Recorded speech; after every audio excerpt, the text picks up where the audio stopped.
Hi everyone, out on a bike today to have a little look at a little video, again unfortunately from a chap on a bike on Twitter, causing problems as normal. Let's have a little look at the clip first of all.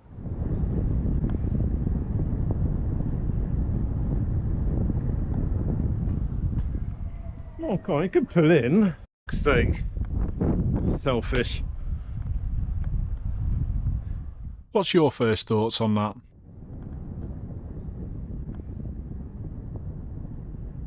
This is approximately where we first see the oncoming car. The road is obviously not wide enough to accommodate both of these road users, so both should be instantly looking at where they can find a space where they can go past each other. And there's two obvious ones on the right hand side, but they are very small. The front of this red car is approximately at the start of this white line in the middle of the road, and this white line is 4 meters long. The gaps in between are 2 meters, so we can work out the size of this space to be a little over 7 meters. The oncoming car is a Toyota RAV4, which is about 4.6 meters long. So as we can quickly work out, this car is not going to get into one of these spaces really quickly and easily, so the cyclist had to do much more than they did. Chap on a bike was taking up a good primary position, which was perfect in this scenario to be seen, but he was too stubborn and didn't give it up when he should have done. By slowing down more and taking up this position here would have allowed the oncoming car more time and room to take the space on the opposite side of the road. And personally, I think that's possibly what the driver intended. I can't be certain though, but it does seem the most logical solution to me. At the end of the day, the parked cars are on the opposite side of the road to the cyclist, but the oncoming car has already committed. So the oncoming car needs to be left room to finish. And that doesn't happen. You can see with this freeze frame that this space was even smaller, therefore it would have required even more steering input.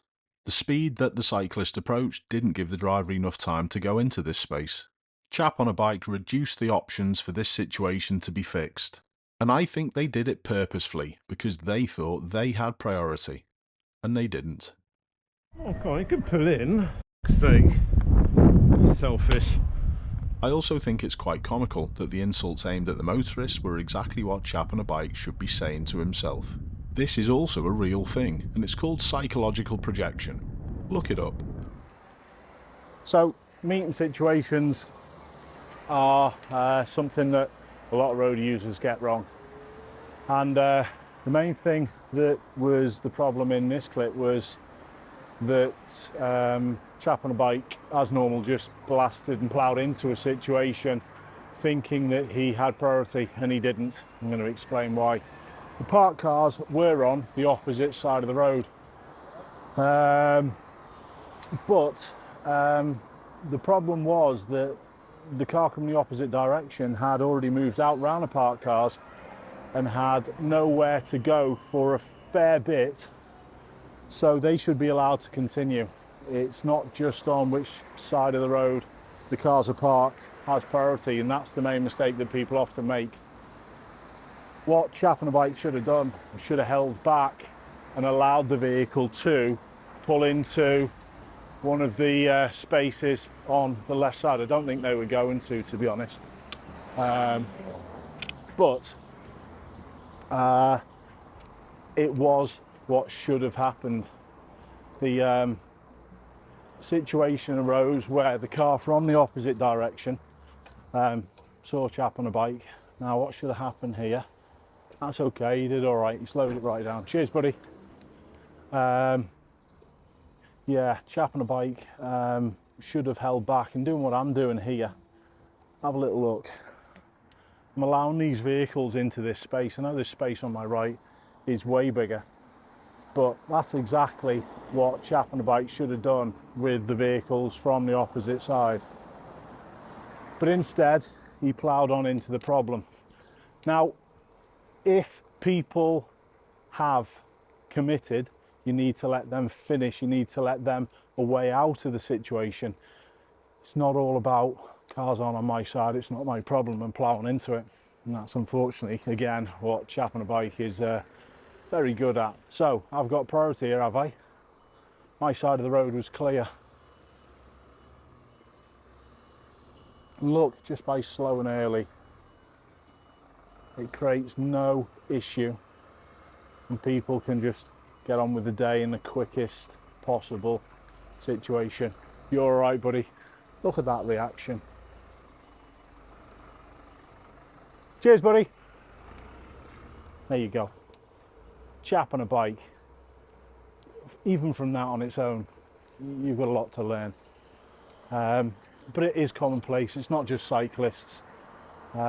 Motorists are terrible at this as well. They think about just that simple part about obstructions on my side, so it's my problem, and then vice versa. When they haven't got obstructions on their side, they just plow on through, and that's not the case.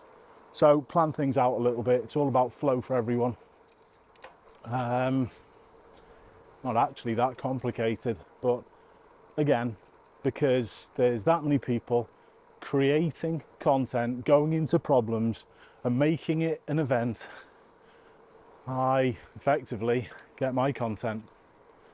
Would I prefer not to do this? Absolutely, but it is what it is, and I will keep on calling these poor cyclists out.